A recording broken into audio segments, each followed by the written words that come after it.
दोस्तों, क्या हमारा भाग्य जन्म से पहले ही लिखा होता है या यह हमारे कर्मों से निर्धारित होता है? भाग्य हमेशा से ही एक चर्चा का विषय रहा है। बहुत से लोग मानते हैं कि हमारा भाग्य हमारे जन्म से पहले ही निर्धारित हो जाता है, जबकि औरों का मानना है कि मनुष्य का कर्म ही उसका भाग्य निर्धारित करता है।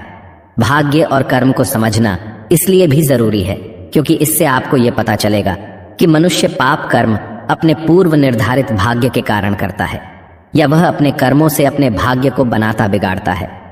इस वीडियो में आप जानेंगे कि भाग्य और कर्म में अधिक शक्तिशाली कौन है और क्यों, और क्या वाकई भाग्य हमारे कर्मों से बनता है।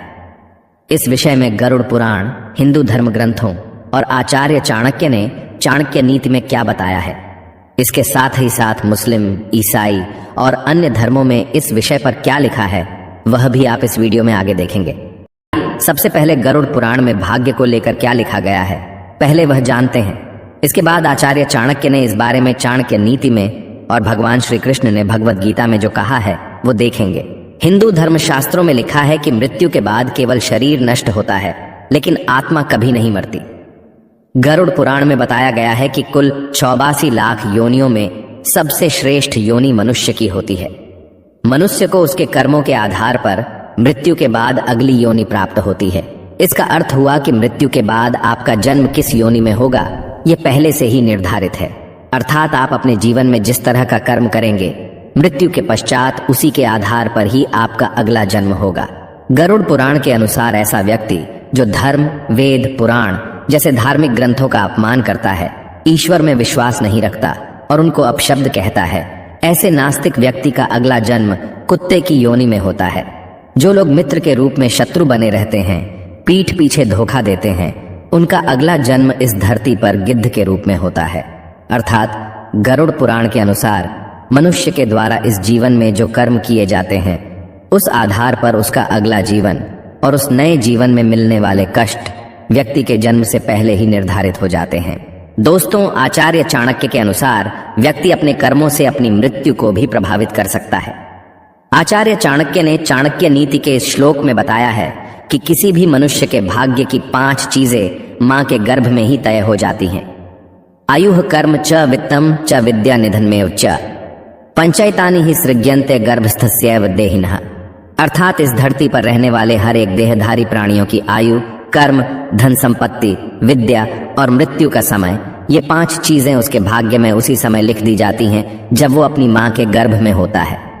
आचार्य चाणक्य के अनुसार किसी भी शिशु की आयु मां के गर्भ में ही तय हो जाती है। बच्चा अल्पायु होगा या दीर्घायु, इस संसार में आ पाएगा या नहीं, ये सब मां के गर्भ में ही तय हो जाता है। आचार्य चाणक्य के अनुसार हर व्यक्ति को अपने कर्मों के हिसाब से सुख दुख भोगना पड़ता है।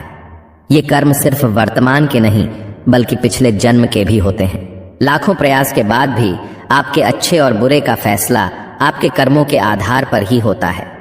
इस श्लोक के अनुसार मां के पेट में ही यह निर्णय हो जाता है कि बच्चे के भाग्य में धन लाभ है या नहीं, बच्चा कहां तक पढ़ेगा, विद्या ग्रहण कर ली तो उसका सदुपयोग जीवन में कितना कर पाएगा, ये सभी बातें मां के गर्भ में ही तय हो जाती हैं। आचार्य चाणक्य के अनुसार मनुष्य के जीवन में लगभग 108 बार मृत्यु का योग बनता है, जिसमें एक बार काल मृत्यु और बाकी अकाल मृत्यु होती हैं। अकाल मृत्यु को कर्म और भोग से बदला जा सकता है, लेकिन काल मृत्यु को बदला नहीं जा सकता। आइए अब जानते हैं कि इस विषय में भगवान श्री कृष्ण ने गीता में क्या कहा है। दोस्तों, गीता में श्री कृष्ण ने बताया है कि मनुष्य का भाग्य किन चीजों से तय होता है। कि गीता के अनुसार मनुष्य अपने भाग्य का निर्माण खुद करता है। आए जीवन के हर एक कदम पर हमारी सोच, हमारा व्यवहार और हमारे कर्म ही हमारा भाग्य निर्धारित करते हैं। हिंदू धर्म शास्त्रों में भगवान श्री कृष्ण के जन्म की एक कथा बताई गई है, जिसमें कंस के लिए एक भविष्यवाणी होती है कि उसके भाग्य में देवकी की 8वीं संतान से वध होना लिखा है।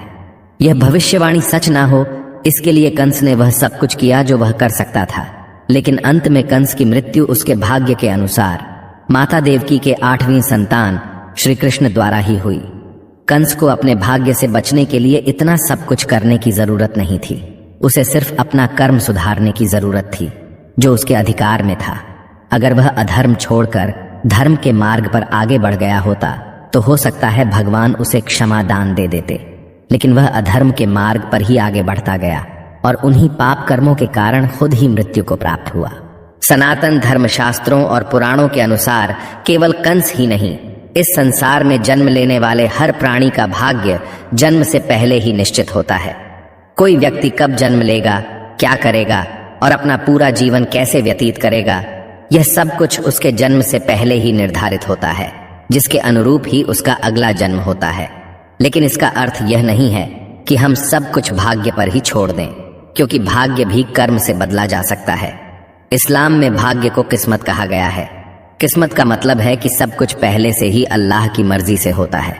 हिंदू धर्म में भाग्य को प्रारब्ध कहते हैं। प्रारब्ध का मतलब है कि हमारा वर्तमान जीवन पिछले जन्मों में संचित किए गए सकारात्मक या नकारात्मक कर्मों का फल है। हिंदू पुराण कहते हैं कि हमारा भाग्य हमारे पिछले कर्मों से बनता है, परंतु यही भाग्य वर्तमान कर्मों से भी प्रभावित होता है। इसलिए हमें अपने कर्मों को सुधारने का प्रयास करना चाहिए और साथ में अपने भाग्य को भी स्वीकार करना चाहिए। बाइबल के अनुसार हमारी दुनिया में कर्म भाग्य से बड़ी भूमिका निभाता है। बाइबल कहती है कि परमेश्वर अपने लोगों को उनके कर्म के अनुसार ही अपने साथ रखते हैं और उसे हर मुसीबत से बचाते हैं।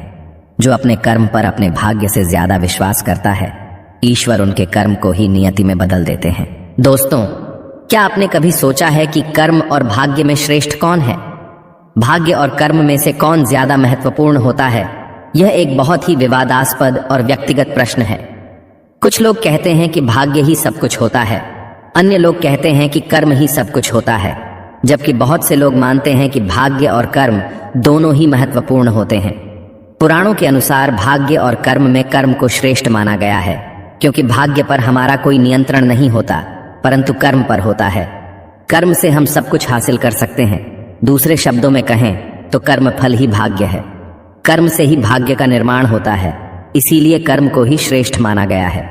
मेरा भी मानना है कि भाग्य और कर्म दोनों ही महत्वपूर्ण होते हैं, परंतु कर्म भाग्य से अधिक महत्वपूर्ण होता है, क्योंकि कर्म हमारा नियंत्रण में होता है, भाग्य हमारा नियंत्रण में नहीं होता है।